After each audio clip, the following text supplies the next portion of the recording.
Assembly Majority Leader Crystal Peoples-Stokes made her departure from the State Assembly official today, sharing new details about her decision to leave office and who might replace her on the November ballot. 2 News' Rob Hackford joins us live in downtown Buffalo to explain her decision today. Rob? Yeah, Scott, after 23 years serving the 141st Assembly District, Peoples-Stokes said that she's made this decision to spend more time with family, with an upcoming medical procedure as well. And that said that God has another plan for her. Peoples-Stokes recalled how a couple weeks ago she announced that she would seek re-election and was thankful for the support she received during that petition process. But on Monday, she informed Erie County Democratic Party Chair Jeremy Zellner she would not be. Her decision coming just as those petitions to run in November's election were due, meaning a new Democratic nominee will be selected by the party before April 14th. First elected in 2002, Peoples-Stokes said she almost didn't return to Albany on multiple occasions, but was talked out of it. Peoples-Stokes said she is most proud of her work on the Buffalo AKG, the Buffalo Medical Corridor, protecting the environment, legalizing cannabis, and establishing the African American Heritage Corridor along Michigan Avenue. People sometimes ask me, particularly younger people when I go and talk to in classrooms, well, what exactly is your job? My job is helping people, and I have done that. So I believe the legacy is strong. I kept staying because people wanted me to keep staying. But, you know, when you get a message like the one I got, that I'm going to be taking care of my health next week, you have to listen. Stokes did not specify what procedure she will be having at ECMC. When asked who the party vacancy committee should select to succeed her, she mentioned one person by name, said that they would have state and municipal government experience as well as existing partnerships, and there she is.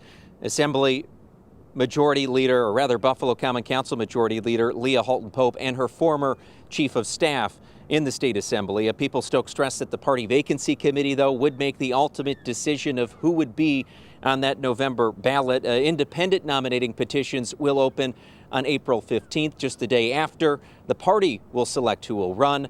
Those will be open until May 27th. Reporting on your side in Buffalo, Rob Hackford, Channel 2 News. Thank you, Rob, for that update. And in another major shift here in Western New York political leadership today, Town of Tonawanda Supervisor Joe Emminger also announced that he is going to be stepping down from his position in mid-May. 2 News' Alyssa Clausell sat down with Emminger today, and she joins us now with more on what's next for him and the town itself. Alyssa. Scott, that's right. Supervisor Emminger says after over 20 years of service to the town of Tonawanda, he's ready to focus on himself and his family.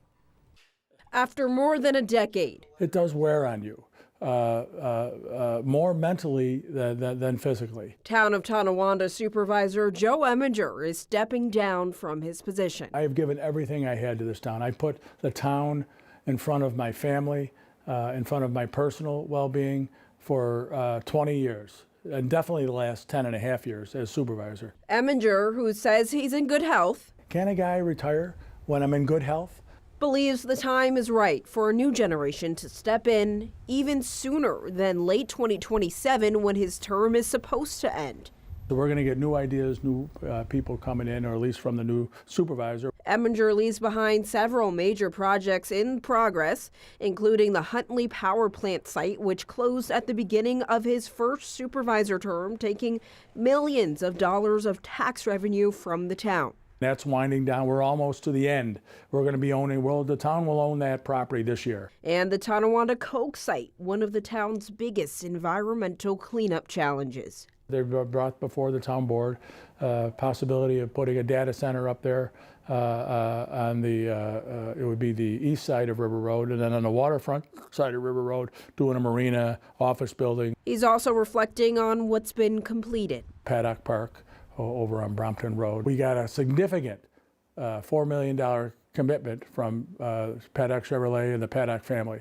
They were committed to the town's recreational facilities. And a new town ambulance corps. That service has done outstanding in terms of service to the community and bringing in more revenue to the town. And when it comes to his vision for the next town supervisor? They got to be a people person first and foremost. You represent 70,000 people. I represent 70,000 plus people here in the town. You got to like people. You got to like talking to them. Now, the town board will work with the local Democratic committee to interview candidates for the supervisor position. That's when an interim supervisor is expected to be appointed by mid-May, and then a special election will be held this November to fill the remainder of Emminger's term. And let me tell you, it's an attractive job, according to Emminger. He says multiple town officials have already expressed their interest. On your side, Alyssa Clausel, Channel 2 News.